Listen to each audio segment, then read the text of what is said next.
أعوذ بالله من الشيطان الرجيم. بسم الله الرحمن الرحيم. يا أيها الذين آمنوا كتب عليكم الصيام كما كتب على الذين من قبلكم لعلكم تتقون أياما معدودات فمن كان منكم مريضا أو على سفر فعدة من أيام أخر وعلى الذين يطيقونه فدية طعام مسكين فمن تطوع خيرا فهو خير له وأن تصوموا خير لكم إن كنتم تعلمون.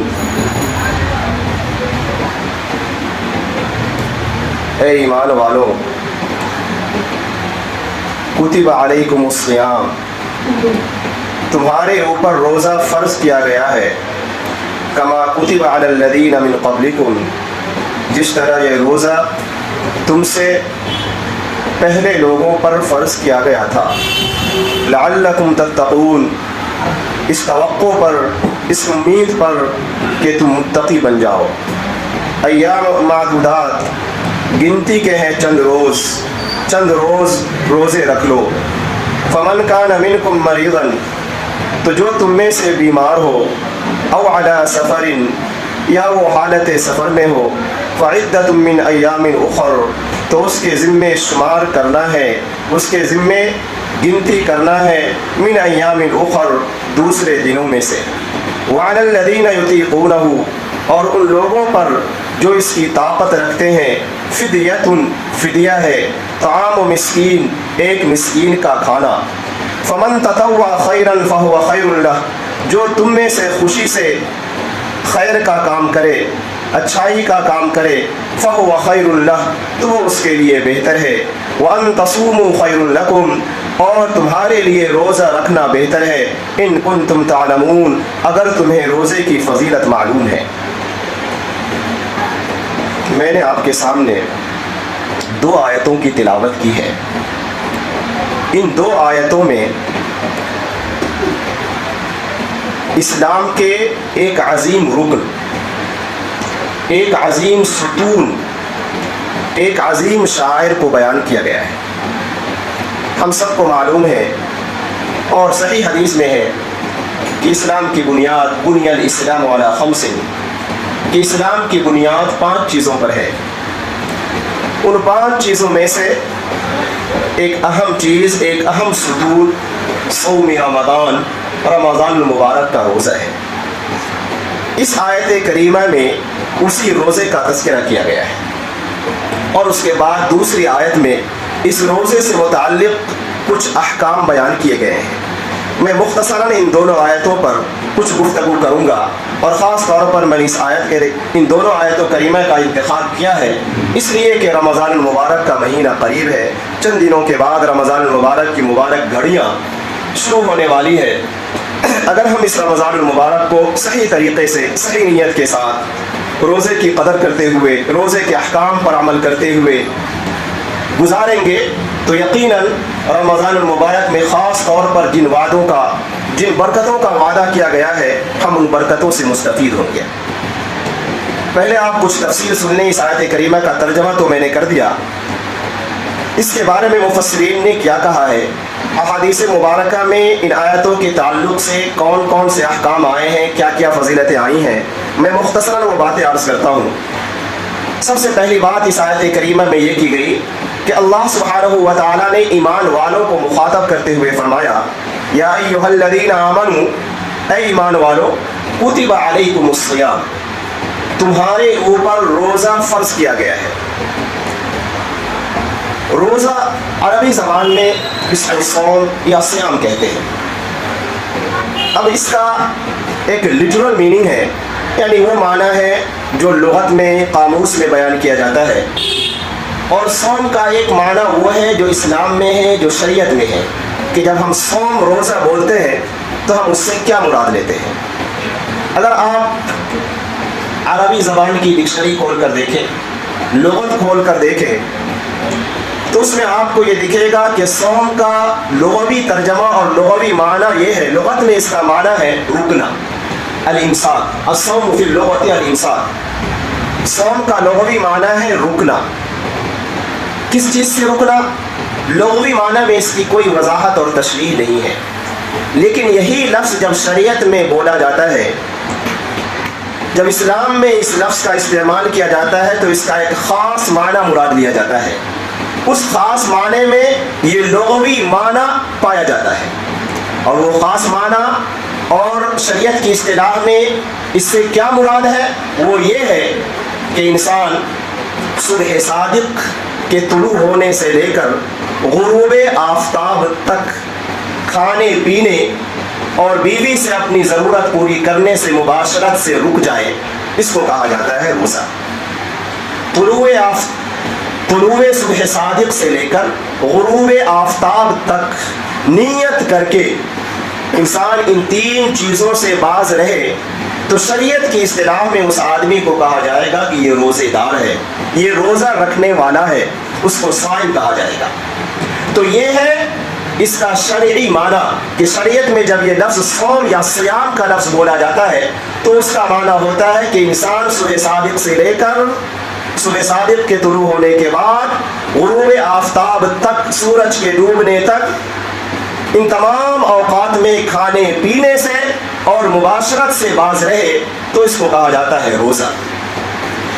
اسی روزے کے بارے میں اللہ سبحانہ و تعالیٰ یہاں فرما رہے ہیں کہ تمہارے ذمے یہ روزہ فرض کیا گیا ہے. اب اس روزے کی مقدار کیا ہے، کتنے دن روزہ رکھنا ہے، آگے اس آیت میں اس کی طرف اشارہ کیا گیا ہے. لیکن یہ ظاہر بات ہے کہ صبح صادق سے لے کر غروب آفتاب تک ان چیزوں سے، خاص طور پر کھانے پینے سے اجتناب کرنا، بچنا، یہ آسان حکم نہیں ہے، بہت مشکل کام ہے، مشقت کا کام ہے. تو آگے اللہ سبحانہ و تعالیٰ نے اس حکم کو آسان کرنے کے لیے، مسلمانوں کی دلجوئی کے لیے آگے یہ فرمایا کہ تم یاد رکھو کہ یہ روزہ تمہارے اوپر صرف فرض نہیں کیا گیا ہے، اس سے تم سے پہلے پچھلی امتوں پر بھی یہ روزہ فرض کیا گیا تھا. یہ حکم صرف تمہارے لیے نہیں ہے، یہ حکم پچھلی امتوں کو بھی دیا گیا تھا. کما کتب علی الذین من قبلکم، جس طرح سے پچھلی امتوں کو یہ حکم دیا گیا تھا اسی طرح سے تمہیں بھی یہ حکم دیا گیا ہے. ہم یہ دیکھتے ہیں دنیا میں کہ جب کوئی مشقت آتی ہے، کوئی مصیبت آتی ہے، پریشانی آتی ہے، اور وہ مصیبت ہر ایک پر آتی ہے تو وہ مصیبت آسان ہو جاتی ہے. اللہ سبحانہ و تعالیٰ کی یہی حکمت ہے کما کتب علی الذین من قبلکم بیان کرنے میں. ایک طرف اللہ سبحانہ و تعالیٰ نے اس مشقت کو آسان کیا کہ دیکھو تم یہ سمجھتے ہو بظاہر کہ یہ بہت ہی مشکل کام ہے، مشقت کا کام ہے، تو یہ حکم صرف تمہارے لیے نہیں ہے، پچھلی امت کے بھی لوگ اس حکم میں شریک تھے، انہیں بھی یہ حکم دیا گیا تھا. لہذا یہ حکم ہر ایک کے لیے ہے، صرف امت محمدیہ کے لیے نہیں ہے. لہذا اس حکم کو سن کر پریشان ہونے کی ضرورت نہیں ہے. تو اس میں ہمارے لیے ایک دلجوئی کا اور مصیبت کو آسان کرنے کا سامان پیدا کر دیا ہے اللہ سبحانہ و تعالیٰ نے. مفسرین نے لکھا ہے کہ کما کتب علی الذین من قبلکم، اس روزے کے بارے میں کہا گیا کہ یہ روزہ جس طرح تمہارے اوپر فرض کیا گیا ہے اسی طرح پچھلی امتوں پر بھی فرض کیا گیا تھا. پچھلی امت سے حضرت آدم علیہ السلام سے لے کر خاتم الانبیاء نبی کریم صلی اللہ علیہ وسلم تک جتنی امتیں گزری ہیں وہ سب اس میں داخل ہیں. بعض مفسرین نے یہ کہا کہ نہیں، من قبلکم میں صرف نصارہ مراد ہے، یہ انہوں نے صرف مثال کے طور پر بیان کیا ہے، ورنہ یہ حکم روزے کا جس طریقے سے امت محمدیہ کو دیا گیا ہے حضرت آدم علیہ السلام سے لے کر نبی پاک صلی اللہ علیہ وسلم تک جتنی امتیں گزری ہیں ان سب کو یہ حکم دیا گیا ہے. اب یہ بات ہو سکتی ہے کہ کیا جس طریقے سے 1 مہینہ روزہ رکھنے کا حکم ہمیں دیا گیا ہے، یعنی امت محمدیہ کو دیا گیا ہے، کیا دوسری امتوں کو بھی یہ حکم بعینی اسی طرح سے دیا گیا تھا؟ نہیں، ایسا نہیں ہے. روزے کا حکم تو دیا گیا تھا، جس طرح امت محمدیہ کو اس کا حکم دیا گیا ہے پچھلی امتوں کو بھی اس کا حکم دیا گیا تھا. یا یوں کہیے جس طریقے سے پچھلی امتوں کو حکم دیا گیا ہمیں بھی اس کا حکم دیا گیا ہے، صرف روزہ رکھنے کا. اب روزے کی تعداد کیا ہوگی، روزے کا وقت کیا ہوگا، کن کن چیزوں سے بچنا ہے، اجتناب کرنا ہے، اس میں فرق ہو سکتا ہے. اور یہی حقیقت ہے کہ بعین ہی جو روزہ ہم رکھتے ہیں 1 مہینے کا، اور جو ہمارے لیے وقت کی تعین ہے بعینی یہی تعین پچھلی امتوں کے لیے نہیں تھی، بلکہ روزے کے اوقات میں، روزے کی تعداد میں، ان چیزوں میں فرق تھا، لیکن نفس روزہ کا حکم جس طریقے سے ہمیں دیا گیا ہے پچھلی امتوں کو بھی دیا گیا تھا۔ آگے اللہ سبحانہ و تعالیٰ نے یہ فرمایا کہ اس روزے کا فائدہ کیا ہے، اس روزے کا مقصد کیا ہے، آخر اس طرح بھوک کی حالت میں، پیاس کی حالت میں رہنے کا حکم کیوں دیا ہے اللہ سبحانہ و تعالیٰ نے؟ لعلکم تتقون، اس میں روزے کا مقصد بیان کیا گیا کہ روزے کا مقصد یہ ہے کہ تمہارے اندر تقوی پیدا ہو جائے، تمہارے اندر اللہ کا ڈر اور خوف پیدا ہو جائے، اتنا ڈر اور خوف پیدا ہو جائے کہ جس طریقے سے تم ایک خاردار راستے سے گزرتے ہو، ایسے راستے سے گزرتے ہو کہ جس راستے کے دونوں طرف کانٹے ہیں، جب اس راستے سے تم گزرتے ہو تو اپنے آپ کو بچا کر، کپڑوں کو بچا کر نکلتے ہو کہ کہیں کوئی کانٹا تمہیں چبھ نہ جائے۔ اسی طریقے سے تم زندگی گزارنے والے بن جاؤ کہ اپنے آپ کو اللہ کی ناراضگی سے بچا کر، گناہوں سے بچا کر، اللہ کے نبی کی ناراضگی سے بچا کر، اللہ کے احکام پر عمل کرتے ہوئے، معاصی سے اجتناب کرتے ہوئے تم اپنی زندگی گزارو اور اللہ کے یہاں پہنچ جاؤ۔ یہ ہے تقوی کا مقصد۔ دوستو، یہ مقصد تقوی کا کیسے حاصل ہوگا؟ صرف کھانے پینے سے اگر ہم رک جائیں تو یہ مقصد حاصل نہیں ہوگا۔ کھانے پینے کے ساتھ ساتھ اگر ہم روزے کے آداب کا لحاظ رکھیں گے، اگر ان آداب کی رعایت کرتے ہوئے اگر ہم روزہ رکھیں گے تو اللہ سبحانہ و تعالی نے جو تقوی کا مقصد بیان کیا ہے وہ مقصد ہمیں حاصل ہوگا اور ہمارا روزہ اللہ کے نزدیک مقبول ہوگا۔ یہ جس آیت کریمہ میں ایک لفظ آیا کتب علیکم الصیام، تمہارے اوپر روزہ فرض کیا گیا ہے، اس کے ذیل میں مفسرین نے لکھا ہے کہ جو علیکم کا لفظ بیان کیا گیا ہے کہ تمہارے ذمے روزہ فرض کیا گیا ہے، اس علیکم میں یہ داخل ہے کہ یہ روزہ تمہارے جسم کے ہر حصے پر فرض ہے۔ روزہ صرف کھانے پینے سے رکنے کا نام نہیں ہے۔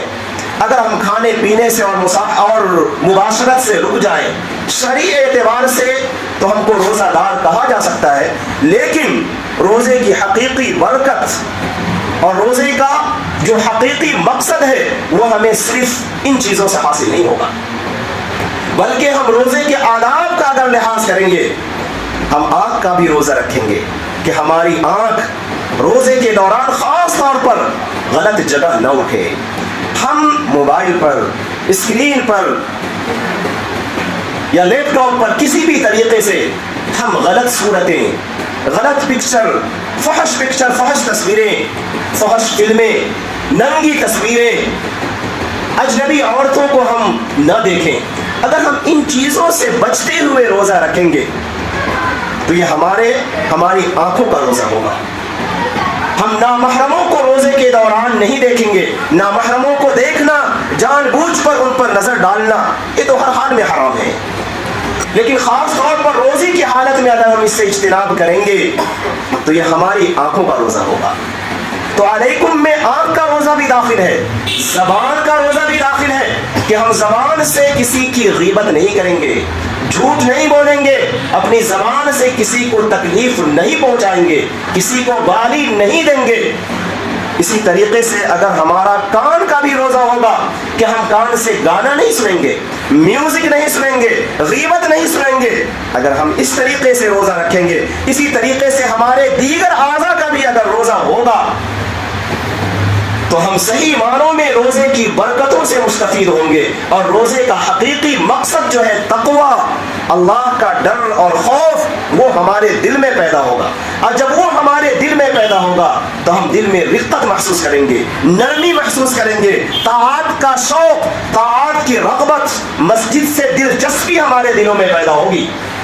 لیکن اگر ہم نے صرف یہ سمجھ لیا ہے کہ روزہ نام ہے کھانے پینے اور مباشرت سے رکنے کا، اور نہ تو ہم اپنی نگاہوں کی حفاظت کرتے ہیں روزے کے دوران، نہ تو ہم اپنے کانوں کی حفاظت کرتے ہیں، نہ زبان کی حفاظت کرتے ہیں، نہ ہاتھ کی حفاظت کرتے ہیں، نہ پیر کی حفاظت کرتے ہیں، تمام غلط کاموں کی طرف ہمارے پیر بڑھ رہے ہیں، ہم ہاتھوں سے غلط کام کر رہے ہیں، آنکھوں سے غلط کام کر رہے ہیں، صرف اور صرف جو کام نہیں کر رہے ہیں وہ یہ کہ جو حلال چیزیں تھی ہم نے اللہ کے حکم کو مانتے ہوئے حلال چیزوں کو چھوڑ دیا ہے. لیکن جو چیزیں ہمیشہ کے لیے حرام ہیں, روزہ اور غیر روزہ میں حرام ہے, ہم نے اپنے آپ کو ان سے نہیں بچایا تو روزے کی برکت سے ہم مستفید نہیں ہو سکتے. روزے کا جو حقیقی مقصد ہے وہ ہمیں حاصل نہیں ہو سکتا. یہی وجہ ہے کیونکہ خاص طور پر رمضان المبارک کا مہینہ آنے والا ہے, تو اس لیے میں روزے کے سلسلے میں یہ باتیں عرض کر رہا ہوں. علماء کرام, صوفیاء کرام نے لکھا ہے کہ روزے کے 6 آداب ہیں. اگر ہم ان 6 آداب کا لحاظ کریں گے تو روزے کی حقیقی برکت ہمیں حاصل ہوگی. ان 6 آداب میں سے 4 چیزیں میں نے آپ کو بیان کر دی. صحابہ کرام نے لکھا, علماء کرام نے لکھا ہے کہ روزے کا پہلا ادب یہ ہے نگاہ کی حفاظت,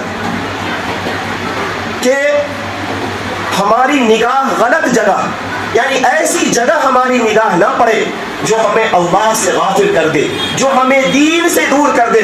یعنی حرام جگہوں پہ, حرام چیزوں پر ہماری نگاہ نہ پڑے, چاہے کسی بھی طریقے سے ہو, چاہے وہ کوئی اجنبی عورت ہو اس پر ہماری نگاہ نہ پڑے, یا وہ صورت کی شکل میں ہو, تصویر کی شکل میں ہو, کسی بھی طریقے سے ہماری نگاہ غلط جگہ نہ اٹھے.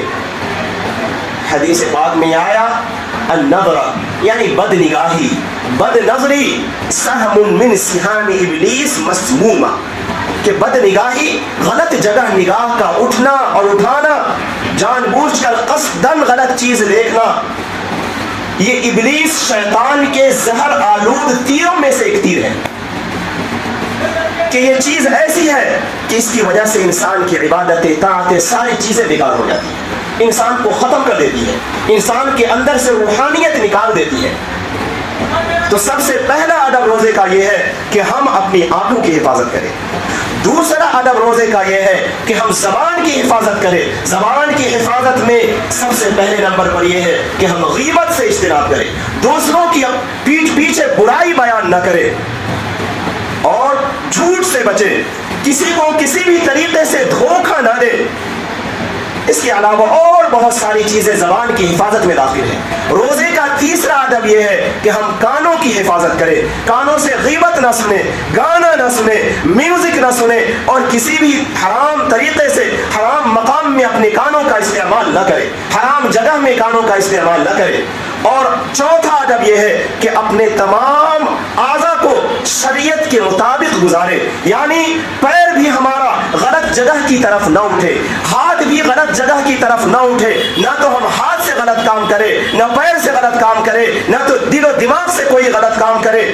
کسی بھی طریقے سے, کسی بھی عذر سے ہم اللہ سبحانہ و تعالیٰ کی نافرمانی نہ کریں. یہ ہے روزے کا چوتھا ادب. اور روزے کا پانچواں ادب یہ ہے کہ جب ہم افطار کریں, جب ہم اپنا روزہ کھولیں تو اس وقت بھی ہم اتنا زیادہ شکم پیٹ بھر کر, شکم سیر ہو کر نہ کھائیں کہ روزے کا مقصد ہی فوت ہو جائے. روزے کا مقصد یہ ہے کہ ہم اپنی نفسانی خواہشات کو قابو میں کریں, اپنے نفس کو دبائیں. اب ہم دن بھر تو روزہ بھوک اور پیاس کی حالت میں گزارتے ہیں, لیکن روزے کے بعد اگر ہم نے یہ سوچا کہ اب پورے دن کی تلافی کرنی ہے تو ہماری یہ صورتحال ہے کہ ہم جتنے گھنٹے بھوک اور پیاس کی حالت میں گزارتے ہیں, روزے کے بعد, افطار کے وقت اور افطار کے بعد اس قدر پیٹ بھر کر کھاتے ہیں کہ شاید ہم رمضان کے علاوہ غیر روزہ میں اتنا نہیں کھاتے. اگر ہم اس قدر کھانے پینے کا اہتمام کریں گے اور اس قدر کھائیں گے پیئیں گے تو آخر نفس کیسے کمزور ہوگا؟ جو نفس کے اندر غلط خواہشات پیدا ہوتی ہیں, آخر وہ خواہشات کیسے کمزور ہوگی؟ بلکہ اگر ہم زیادہ کھائیں گے اور زیادہ کھانے پینے کا اہتمام کریں گے تو نفس اور زیادہ مضبوط ہوگا, نفس غلط چیزوں کی طرف مائل ہوگا, نفس کے اندر غلط کاموں کا داعیہ اور غلط کاموں کی رغبت پیدا ہوگی, تو روزے کا مقصد جو ہے تقویٰ, وہ روزے کا مقصد فوت ہو جائے گا. صحابہ کرام, علماء کرام نے لکھا, بزرگان دین نے لکھا کہ ہم افطار کے وقت اور افطار کے بعد بہت زیادہ کھانے پینے سے بھی, اسی طریقے سے سحری میں بھی کھانے پینے سے, بہت زیادہ کھانے پینے سے احتراز کریں. اگر آپ بزرگان دین کا معمول دیکھیں گے, 1 یا 2 کھجور اور 1 گلاس پانی سے کام چلا دیتے. افطار کے وقت بس ایک کھجور کا استعمال, ایک کھجور کھا لیا, ایک گلاس پانی, پھر نماز میں مشغول ہو گئے, نوافل میں مشغول ہو گئے. اس کے بعد تراویح کے بعد ایک دو چائے اور بسکٹ وغیرہ سے کا استعمال کیا, کھا لیا. اس کے بعد پھر پوری رات نماز پڑھتے رہے, نوافل پڑھتے رہے. اور یہی حال سحری میں یہ ہے کہ ایک دو کھجور کھا لیا اور پانی پی لیا, اس کے بعد روزے کی نیت کر لی. یہ ہے اکابر کا معمول. اگر ہم پڑھیں گے تو یہ چیزیں ہمیں اکابر کے معمولات میں نظر آئیں گی. اور یہی وجہ ہے کہ ان چیزوں پر عمل کرنے کی وجہ سے, ان چیزوں کا اہتمام کرنے کی وجہ سے ہمارے اکابر کو روزے کا حقیقی فائدہ حاصل ہوتا تھا. اور روزے کے بعد یقیناً وہ اپنی زندگی میں نمایاں تبدیلی محسوس کرتے تھے, اس لیے کہ وہ روزے کے اس ادب کا, کھانے پینے میں روزے کے اس ادب کا خیال فرماتے تھے. اور چھٹا ادب روزے کا یہ بیان کیا گیا کہ اگر اللہ نے روزہ رکھنے کی توفیق دے دی تو اس پر اللہ سبحانہ و تعالیٰ کا شکر ادا کرتے رہو اور اس بات سے ڈرتے رہو کہ کہیں تمہارا روزہ مردود تو نہیں ہو گیا, تمہارا روزہ قبول ہوا یا نہیں ہوا. اس بات کا تمہارے دل میں ڈر ہو, اندیشہ ہو, خوف ہو. اور جب یہ ڈر اور خوف ہوگا تو تم رغبت سے اللہ سبحانہ و تعالیٰ سے مغفرت طلب کرتے ہوئے روزہ رکھو گے. تو روزہ رکھنے کے ساتھ ساتھ اس بات کا ڈر اور خوف بھی دل میں پیدا ہو کہ نہ معلوم یہ روزہ مقبول ہوگا یا مقبول نہیں ہوگا. ہو سکتا ہے کہ یہ روزہ رد کر دیا جائے, یہ روزہ اللہ کے نزدیک مقبول نہ ہو, چونکہ ہم نے روزہ کے آداب کا, روزہ کے احکام کا خیال نہیں رکھا. جب یہ ڈر پیدا ہوگا تو ہم اللہ سبحانہ و تعالیٰ سے استغفار کریں گے, مغفرت طلب کریں گے کہ اللہ جو روزے میں کمیاں اور نقائص رہ گئے ہیں ان نقائص کو معاف فرما دے, ان کمیوں کو دور فرما دے اور ہمارا روزہ قبول فرما لے.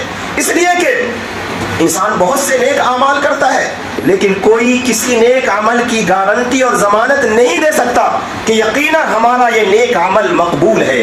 آپ کو مشہور روایت معلوم ہوگی کہ میدان حشر میں جو سب سے پہلے 3 لوگوں کا حساب ہوگا ان میں سے سب سے پہلے اللہ کے سامنے جس آدمی کو پیش کیا جائے گا وہ ایک شہید ہوگا. اللہ کے راستے میں اس کو قتل کیا گیا ہوگا لیکن اس کو جہنم میں ڈال دیا جائے گا. جب اللہ سبحانہ و تعالیٰ کے سامنے اس بندے کو پیش کیا جائے گا اللہ سبحانہ و تعالیٰ ساری نعمتیں گنوائیں گے. میں نے تمہیں یہ دیا, میں نے تمہیں یہ دیا, یہ ساری نعمتوں سے تمہیں نوازا, بتاؤ تم نے میرے لیے کیا کیا. وہ کہے گا اے اللہ میں نے آپ کے راستے میں جہاد کیا, میں نے آپ کے کلمہ کو بلند کرنے کی کوشش کی اور میں آپ کے راستے میں مارا گیا, مجھے آپ کے راستے میں قتل کیا گیا. اللہ سبحانہ و تعالیٰ فرمائیں گے میں تمہارے دل کا حال جانتا ہوں, تم نے میرے راستے میں قتال کیا, بہادری دکھائی, تمہارا مقصد یہ تھا کہ تمہیں دنیا میں کہا جائے کہ تم بہت بڑے بہادر ہو. تمہیں کہا جا چکا, لوگوں نے یہ لقب تمہیں دے دیا, تمہاری نیت صرف یہ تھی کہ تمہیں بہادر کہا جائے, تمہاری نیت یہ نہیں تھی کہ اللہ کے کلمہ کو بلند کیا جائے. فرشتوں کو حکم دیا جائے گا کہ اس کو جہنم میں ڈال دو, منہ کے بل گھسیٹو اور جہنم میں ڈال دو, وہ جہنم میں ڈال دیا جائے گا. اس کے بعد کس کو پیش کیا جائے گا؟ ایک عالم کو پیش کیا جائے گا. میں آپ کے سامنے یہ چیزیں بیان کر رہا ہوں لیکن میرے اندر ڈر اور خوف ہے کہ نہ معلوم یہ عمل مقبول ہوگا یا نہیں ہوگا. ہمیشہ یہ ڈر اور اندیشہ ہوتا ہے. چند لوگ بسا اوقات کہہ دیتے ہیں ماشاءاللہ آپ کی بات اچھی رہی, ان چیزوں سے کوئی فرق نہیں پڑتا. اگر ہمارا یہ عمل اللہ کے نزدیک مقبول نہیں ہے تو کسی کی تعریف سے, کسی کے کہنے سے کچھ بھی فرق نہیں پڑتا. لیکن اگر اللہ کے نزدیک ہمارا یہ عمل مقبول ہے تو کوئی کچھ بھی کہے ہم اللہ کی نگاہ میں کامیاب ہیں.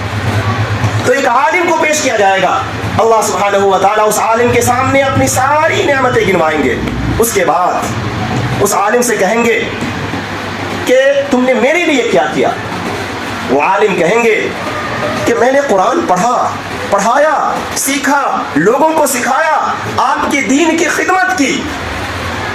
اللہ سبحانہ و تعالیٰ فرمائیں گے تو جھوٹا ہے, تو نے یہ کام کیا ضرور کیا لیکن تمہارا مقصد یہ تھا کہ تمہیں دنیا میں کہا جائے کہ یہ بہت بڑا علامہ ہے, یہ بہت بڑا عالم ہے, یہ بہت بڑا مفتی ہے. دنیا میں تم کو کہا گیا, تم نے دنیا میں یہ مقام حاصل کر لیا, تم نے صرف اس نیت سے یہ کام کیا تھا, قرآن سیکھا اور سکھایا تھا, لوگوں کو تعلیم دی تھی, نصیحت کی تھی. فرشتوں کو کہا جائے گا اس کو بھی جہنم میں ڈال دو.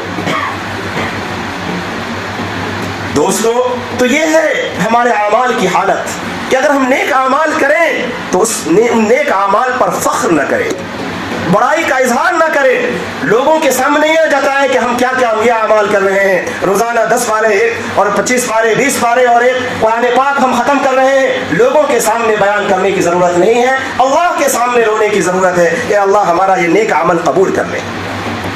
تو دوسرے آدمی کو پیش کیا جائے گا، وہ عالم ہوگا اور بالآخر اس کو بھی جہنم میں ڈال دیا جائے گا۔ تیسرا شخص، اس کو بھی اللہ کے سامنے لایا جائے گا، اللہ اپنی تمام نعمتیں گنوائے گا، میں نے تمہیں دولت دی، ان نعمتوں سے نوازا، تم نے میرے لیے کیا کیا؟ وہ کہے گا اے اللہ کوئی ایسا خیر اور بھلائی اور نیکی کا راستہ نہیں بچا جس میں نے مال خرچ نہیں کیا ہو، میں نے ہر جگہ ہر نیکی کے کام میں مال خرچ کیا۔ اللہ فرمائیں گے تو جھوٹا ہے، تو نے یہ مال اس لیے خرچ کیا کہ تمہیں کہا جائے کہ تم بہت بڑے سخی ہو، بہت بڑے داتا ہو، لوگوں کو بہت زیادہ نوازنے والے ہو، لوگوں میں تمہارا نام ہو، لوگوں میں تمہاری شہرت ہو، تمہارا چرچا ہو، تمہیں دنیا میں سخی کہہ دیا گیا۔ اے فرشتوں اس کو بھی لے جاؤ اور منہ کے بل جہنم میں پھینک دو، جہنم میں ڈال دو۔ اللہ سبحانہ و تعالی ہم سب کی حفاظت فرمائے۔ تو کہنا یہ ہے کہ اگر اللہ نے ہمیں روزہ رکھنے کی توفیق دی، ہم روزہ رکھ رہے ہیں، تو ہم اللہ سبحانہ و تعالیٰ سے ڈرتے رہیں اور دعا کرتے رہے کہ اللہ یہ ٹوٹا پھوٹا عمل تو قبول فرما لے، ہمارے اس عمل کو مردود نہ فرما، کیونکہ بہت مرتبہ ہم نیک اعمال کرتے رہتے ہیں لیکن وہ نیک اعمال لعنت بھیجتا رہتا ہے۔ حدیث پاک میں آیا کہ بہت سے لوگ قرآن پاک پڑھتے رہتے ہیں، قرآن کی تلاوت کرتے ہیں، لیکن وہ قرآن اس پر لعنت بھیجتا ہے کہ تو میرا حق ادا نہیں کر رہا ہے، جس طرح تجھے تلاوت کرنی چاہیے تو اس طرح تلاوت نہیں کر رہا ہے، مخارج کی ادائیگی نہیں کر رہا ہے، قرآن اچھی طرح نہیں پڑھ رہا ہے۔ وہ بندہ قرآن پڑھتا ہے لیکن قرآن اس پر لعنت بھیجتا ہے کہ جس طرح تو مجھے برباد کر رہا ہے اللہ تمہیں برباد کرے۔ اللہ ہم سب کی حفاظت فرمائے، قرآن کی لعنت سے اللہ ہم سب کو محفوظ فرمائے۔ تو کہنا یہ ہے کہ روزے کا چھٹا ادب یہ ہے کہ روزہ رکھتے ہوئے ہم اللہ سبحانہ و تعالیٰ سے ڈرتے رہیں، ہمارے دل میں یہ اندیشہ ہو کہ نہ معلوم یہ قبول ہوگا یا نہیں۔ اگر یہ ڈر اور خوف ہوگا تو ہم اللہ سبحانہ و تعالیٰ سے دعا کریں گے کہ اللہ ہماری اس عمل کو قبول فرما لے، اور اگر یہ ڈر اور خوف پیدا نہیں ہوگا تو ہم یہ سوچیں گے ہم نے بہت بڑا کارنامہ انجام دے دیا، اب ہمارے لیے جنت پکی ہو گئی۔ روزے داروں کے لیے تو جنت کا وعدہ کیا گیا ہے، اللہ نے تو یہ کہا ہے کہ روزہ میرے لیے ہے اور میں ہی اس کا بدلہ عطا فرماؤں گا۔ اس طرح کے خیالات ذہن میں پیدا ہوں گے، لیکن اگر اس بات کا استحضار ہوگا کہ بہت سے لوگ نیک اعمال کرتے ہیں، بسا اوقات وہ اعمال قبول کیے جاتے ہیں اور بہت مرتبہ ایسا ہوتا ہے کہ وہ اعمال رد کر دیے جاتے ہیں۔ تو یہ روزے کا چھٹا ادب ہے۔ اگر ان تمام آداب کا لحاظ کرتے ہوئے ہم روزہ رکھیں گے تو اب روزہ رکھنے کی جتنی فضیلتیں احادیث مبارکہ میں بیان کی گئی ہے وہ فضیلتیں ہمیں حاصل ہوں گی۔ کیا کیا فضیلتیں؟ چند فضیلتیں آپ کے سامنے بیان کرتا ہوں اور اس کے بعد انشاءاللہ دعا ہو جائے گی۔ آپ نے سنا ہوگا جمعہ کے وغیرہ کے بیان میں اور مختلف جگہوں پہ من صام رمضان ایمانا واحتسابا غفر له ما تقدم من ذنبه، کہ جو آدمی ایمان کے ساتھ اللہ پر ایمان رکھتے ہوئے، یقین رکھتے ہوئے، واحتسابا اور اللہ کے وعدوں پر یقین رکھتے ہوئے، ایمان اور یقین کے ساتھ، ایمان اور احتساب کی کیفیت کے ساتھ روزہ رکھتا ہے، اس کے پچھلے تمام گناہ معاف کر دیے جاتے ہیں، اس کے تمام گناہ معاف کر دیے جاتے ہیں۔ یعنی تمام صغیرہ گناہ، جو چھوٹے چھوٹے گناہ انسانوں سے سرزد ہو جاتے ہیں، اللہ بس روزہ رکھنے کی برکت سے، ایمان اور احتساب کے ساتھ، یعنی اللہ سے ثواب کی امید رکھتے ہوئے، اللہ پر ایمان رکھتے ہوئے اگر ہم روزہ رکھیں گے اللہ ان تمام گناہوں کو معاف فرما دیں گے۔ اب جو بڑے گناہ ہیں، بڑے گناہوں کو معاف کروانا بھی اللہ سے بہت آسان ہے۔ ہم 2 رکعت نماز پڑھیں صلاۃ التوبہ کے نام سے اور اللہ سبحانہ و تعالیٰ کے سامنے روئیں، اپنے تمام گناہوں کو چھوڑ دیں، ان گناہوں سے آئندہ بچنے کا عزم پختہ ارادہ کریں اور اللہ کے سامنے بس چند آنسو بہا لیں۔ ان آنسوؤں کی اللہ سبحانہ و تعالیٰ کے نزدیک بڑی قدر ہے، بڑی اہمیت ہے۔ اگر ہم یہ 3 کام کر لیں گے تو اللہ سبحانہ و تعالیٰ ہمارے تمام کبائر کو بھی معاف فرما دیں گے۔ اسی طریقے سے حدیث پاک میں یہ فرمایا گیا کہ روزے داروں کو ایک خاص فضیلت حاصل ہے کہ جنت میں جتنے دروازے ہیں ایک دروازہ ہے ریان جو خاص ہے روزے داروں کے لیے، اس دروازے کو روزے داروں کے لیے کھولا جائے گا، جب روزے دار داخل ہو جائیں گے اس دروازے کو بند کر دیا جائے گا۔ اس کے بعد کوئی اس دروازے سے داخل نہیں ہوگا. یہ ہے اکرام روزے داروں کا, یہ ہے عزت افزائی, حوصلہ افزائی اللہ سبحانہ و تعالیٰ کی طرف سے روزہ داروں کی, کہ اللہ خاص طریقے پر روزہ داروں کا اکرام فرمائیں گے. روزہ دار کے منہ میں جو بدبو پیدا ہو جاتی ہے بھوک پیاس کی وجہ سے, اللہ کے نزدیک اطیب عند اللہ من ریح المسک, کہ اللہ کے نزدیک وہ خوشبو مشک کی خوشبو سے بھی زیادہ عزیز اور بہترین خوشبو ہے. اس کی خوشبو اللہ وہ بظاہر بدبو ہے, لیکن اس کی اہمیت اللہ سبحانہ و تعالیٰ کے نزدیک مشک کی خوشبو سے بھی زیادہ ہے. اس کے علاوہ اور بہت ساری روایتوں میں روزے کی فضیلت بیان کی گئی. ایک حدیث پاک میں فرمایا گیا کہ روزہ ڈھال ہے. جس طرح سے ڈھال انسان کو دشمنوں سے بچاتی ہے, دشمنوں کے حملوں سے بچاتی ہے, اسی طریقے سے روزہ انسان کو شیطانی اثرات سے, شیطان کے وساوس سے, گناہوں سے روزہ انسان کو بچاتا ہے. لیکن حدیث پاک میں یہ فرمایا گیا کہ الصیام جنہ, روزہ ڈھال ہے, ما لم یخرقها, جب تک کہ انسان اس کو نہ پھاڑے. صحابہ کرام نے پوچھا, اللہ کے رسول, اس ڈھال کو جو روزہ ڈھال کی شکل میں اس کو پھاڑنے کا کیا مطلب ہے؟ اللہ کے حبیب صلی اللہ علیہ وسلم نے فرمایا کہ وہ روزہ کی حالت میں غیبت نہ کرے, جھوٹ نہ بولے. اگر وہ روزہ رکھ کر غیبت کرے گا, جھوٹ بولے گا, لایانی باتوں میں مشغول ہوگا, بکواس میں مشغول ہوگا, دوستوں کے ساتھ بدگفت و شنید, راستوں پر سڑکوں پر ان چیزوں میں مشغول ہوگا, اس نے اس ڈھال کو پھاڑ ڈالا. اب یہ روزہ اس کو برائیوں سے, شیطانی اثرات سے یہ روزہ اس کو نہیں بچائے گا, کیونکہ اس نے اس روزے کو جو ڈھال کے مانند ہے, اس کو غیبت سے, بری باتوں سے, برے کاموں سے اس کو پھاڑ ڈالا. اب یہ روزہ اس کے لیے ڈھال کا کام نہیں دے گا. دوستو, اگر ہم ان آداب کا لحاظ رکھتے ہوئے یہ روزہ رکھیں گے جس کی فرضیت کا اس آیت کریمہ میں تذکرہ کیا گیا ہے, تو ہمیں جو روزے کا مقصد بیان کیا گیا لعلکم تتقون, کہ تمہارے اندر تقوی اور پرہیزگاری پیدا ہو, تم متقی بن جاؤ, ہمیں یہ کیفیت حاصل ہوگی, یہ صفت حاصل ہوگی. اگر رمضان المبارک کے بعد ہم اپنے اندر یہ کیفیت محسوس کرتے ہیں کہ ہمارے اندر اللہ کی عبادت طاعت کا شوق پیدا ہو گیا, مسجد سے رغبت پیدا ہو گئی, گناہوں کی نفرت پیدا ہو گئی, ہر کام کرتے ہوئے ہمارے ذہن میں ایک سوال آتا ہے کہ یہ کام اللہ کو راضی کرنے والا ہے یا اللہ کو ناراض کرنے والا ہے, اللہ کے رسول کو راضی کرنے والا ہے یا اللہ کے رسول کو ناراض کرنے والا ہے, یہ کام شریعت کے حکم کے خلاف ہے یا شریعت کے حکم کے مطابق ہے. اگر ہمارے اندر یہ کیفیت پیدا ہو گئی اور ہم اپنی زندگی کو ہم نے شریعت کے مطابق گزارنے کا عزم کر لیا اور اس کے مطابق اپنی زندگی ہم شریعت کے مطابق اس کے مطابق ہم اپنی زندگی گزار رہے ہیں, تو یقین جانیے کہ اس آیت کریمہ میں جو روزے کا مقصد حاصل کیا بیان کیا گیا ہے وہ مقصد ہمیں حاصل ہو گیا اور اللہ کے فضل سے ہم کامیاب ہیں. لیکن اگر رمضان المبارک گزر گیا, ہمارے دل میں کوئی کیفیت پیدا نہیں ہوئی, کوئی ہمارے دل میں اللہ کی عبادت نماز کا کوئی شوق ہمارے دل میں پیدا نہیں ہوا, گناہوں کی نفرت پیدا نہیں ہوئی, اس کا مطلب یہ ہوا کہ روزے کا مقصد ہمیں حاصل نہیں ہوا, ہمارا روزہ مقبول نہیں ہوا, اس لیے ہم روزے کی برکات اور فوائد سے محروم رہے. آگے اس آیت کریمہ میں, دوسرے آیت کریمہ میں اللہ سبحانہ و تعالیٰ نے فرمایا ایام معدودات, یہ جو روزہ تمہارے اوپر فرض کیا گیا ہے یہ روزہ چند دنوں کا روزہ فرض کیا گیا ہے, اور چند دنوں سے مراد رمضان المبارک ایک مہینے کا روزہ ہے, وہ ایام معدودات ہے, یہ چند گنتی کے چند روز ہیں. اگر آپ 11 مہینوں کو دیکھ لیں اور اس کو آپ دیکھیں تو اس میں اچھی طرح آپ کو سمجھ میں آ جائے گا کہ یقیناً یہ چند دنوں کا روزہ ہے. دیگر 11 مہینوں کے مقابلے میں اللہ سبحانہ و تعالیٰ نے صرف 30 دن کا ایک مہینے کا روزہ فرض کیا ہے. آگے آیت کریمہ میں بیان کیا فمن کان منکم مریضا, روزے کے کچھ احکام بیان کیے ہیں کہ دیکھو تمہارے لیے آسانی بھی ہے کہ اگر کوئی تم میں سے بیمار ہو, کسی کو بیماری لاحق ہو, کیسی بیماری, کسی کو نزلہ ہو جائے یا زکام ہو جائے, نہیں, ایسی بیماری لاحق ہو کہ اس کے لیے روزہ رکھنا بہت ہی مشکل ہو, اس کے لیے اس کو روزہ رکھنے سے ناقابل برداشت تکلیف ہوتی ہو, یا اس کی بیماری کے بڑھنے کا اندیشہ ہو کہ اس کی بیماری بڑھ جائے گی, تو ایسی حالت میں فرمایا کہ تمہارے لیے روزہ نہ رکھنے کی اجازت ہے, کہ اس حال میں جب تمہیں ایسی بیماری لاحق ہو روزہ نہ رکھو, بعد میں تمہارے ذمے یہ ہے کہ جتنے روزے فوت ہوئے ہیں ان روزوں کی قضا کرو. اسی طریقے سے فرمایا او علی سفر, تمہارے لیے دوسری آسانی یہ ہے کہ اگر روزے کی حالت میں تم سفر میں ہو, علی سفر, تم سفر پر سوار ہو. مفسرین کرام نے اس میں اشارہ کیا ہے کہ صرف سفر یعنی گھر سے نکل جانا یہ روزے میں رخصت کے لیے کافی نہیں ہے.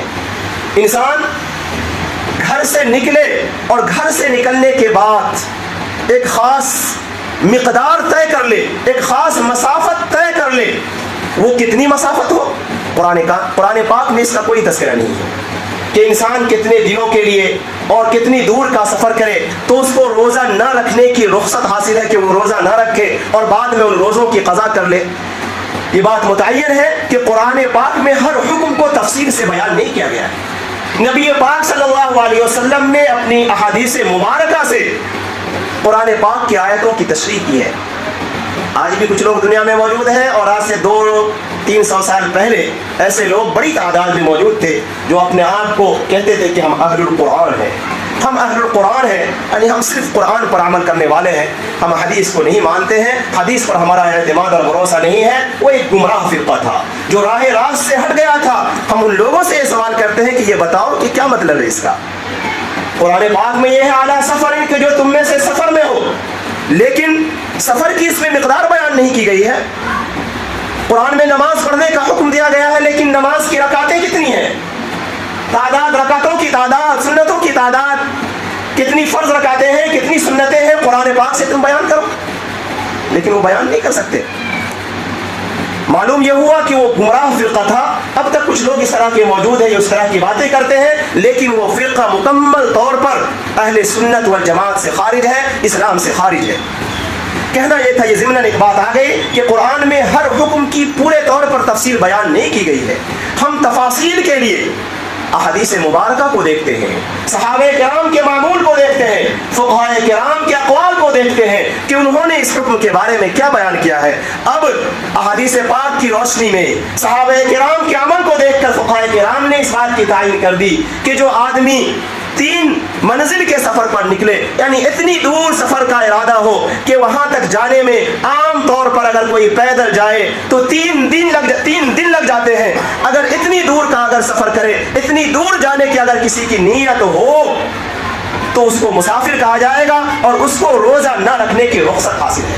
اب اس کا اندازہ کیسے ہوگا, تو فقہاء کرام نے اس کو ہمارے لیے آسان فرما دیا کہ اگر 48 میل سفر کا ارادہ ہو, اگر کوئی اس نیت سے اپنے گھر سے, اپنے گاؤں کی آبادی سے نکل جائے اور اس کا ارادہ ہو کہ ہم 48 میل, جس کی مقدار کلومیٹر میں 77.5 کلومیٹر, ہم احتیاطاً کہہ دیتے ہیں 78 کلومیٹر, کہ اگر 77.5 کلومیٹر سفر کا ارادہ ہو تو اس کو یہ رخصت حاصل ہے کہ وہ روزہ نہ رکھے اور بعد میں جتنے روزے فوت ہو, چھوٹ جائے تو وہ ان روزوں کی قضا کر لے. چونکہ قرآن پاک میں بیان کیا گیا فعدۃ من ایام اخر, کہ اس کے لیے شمار کرنا ہے اسی مقدار میں دوسرے دنوں میں سے کہ جتنے دن چھوٹ گئے ہیں اتنے دنوں کی بعد میں قضا کر لے. آگے فرمایا گیا, آگے ایک حکم ہے, وہ حکم جب روزہ فرض کیا گیا تھا شروع میں وہ حکم اس وقت کے لیے تھا, بعد میں یہ حکم منسوخ کر دیا گیا, اس حکم کو ختم کر دیا گیا. اور وہ حکم یہ ہے وعلی الذین یطیقونہ, اس میں یہ آسانی دی گئی تھی کہ جب شروع میں ہجرت کے دوسرے سال, تقریباً ہجرت کے 150 سال بعد روزے کی فرضیت نازل ہوئی تھی.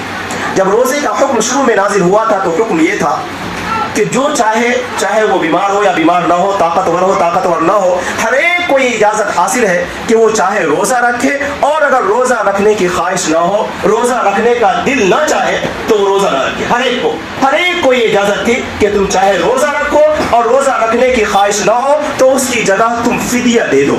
اور فدیہ کیا ہے, یعنی ایک مسکین کو کھانا کھلا دو, اور ایک مسکین کو اگر کھانا کھلانا ہو تو اس کی مقدار, فدیہ کی مقدار بیان کر دیا فقہاء کرام نے کہ فدیہ کی مقدار یہ ہے کہ اگر فدیہ گیہوں سے دینا ہو یا آٹے سے دینا ہو تو تقریباً 2.25 کلو, اور احتیاطاً کہا جاتا ہے کہ 2 کلو آٹا یا 2 کلو گندم یا اس کی قیمت کسی غریب کو دے دی جائے. اور اگر کھجور, کشمش, منقع وغیرہ سے فدیہ ادا کرنا ہو تو اس کی مقدار 3.5 کلو, اور احتیاطاً کہہ دیا جاتا ہے کہ 4 کلو کے اعتبار سے یا اس کی قیمت کسی غریب مسکین کو, فقیر کو دے دے, یہ اس کا فدیہ ہے. تو جب روزے کی فرضیت نازل ہوئی تھی شروع میں تو یہ آسانی تھی کہ چاہو تو روزہ رکھو, اور اگر روزہ رکھنے کی خواہش نہ ہو, دل نہ چاہے, بس دل نہ چاہے, تو اس کی جگہ کسی کو اس مقدار میں فدیہ دے دو, تمہیں روزے کا ثواب مل جائے گا.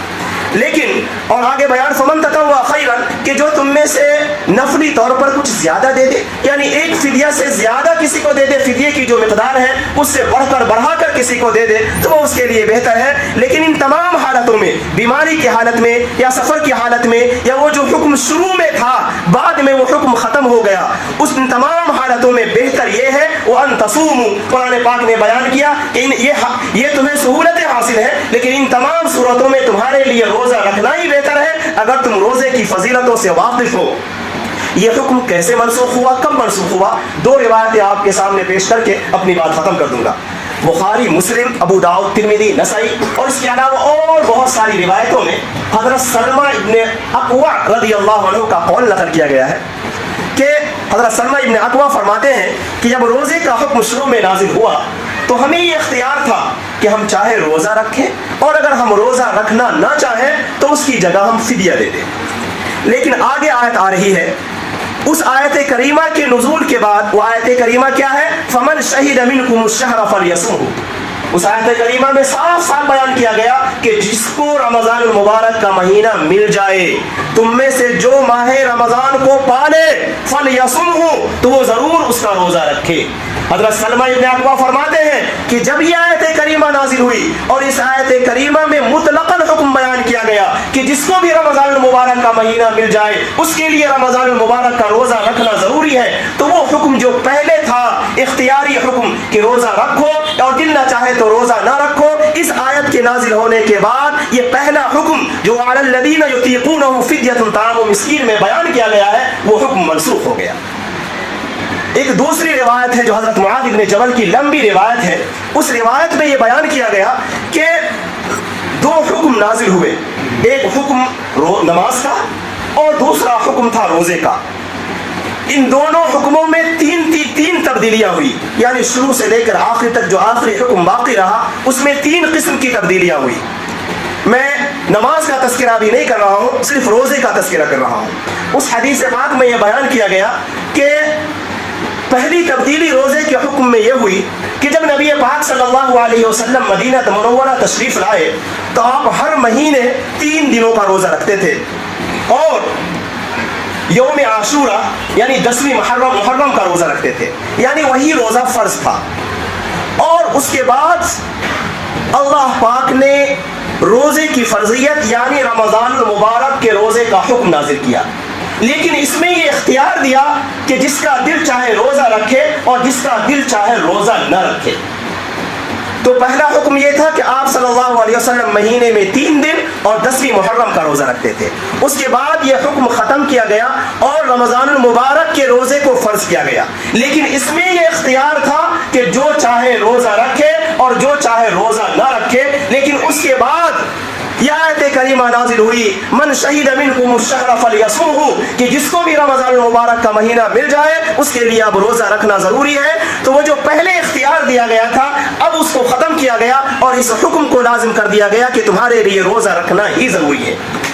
آگے ایک اور تیسری تبدیلی ہوئی روزے کے حکم میں کہ جب شروع میں روزے کی فرضیت نازل ہوئی تو یہ حکم دیا گیا تھا کہ تمہارے لیے غروب آفتاب کے بعد جب تک تم نہ سونے سے پہلے تک کھانا پینا، بیوی سے ہم بستری کرنا، یہ ساری چیزیں تمہارے لیے حلال ہیں۔ لیکن جب تم ایک مرتبہ سو جاؤ، اب سونے کے بعد دوسرے دن کا روزہ شروع ہو گیا، سونے کے بعد جب تم اٹھو نہ تو کھانے کی اجازت ہے نہ پینے کی اجازت ہے، کسی طرح سے کسی کام کی اجازت نہیں ہے۔ یہ روزے کا حکم شروع میں تھا۔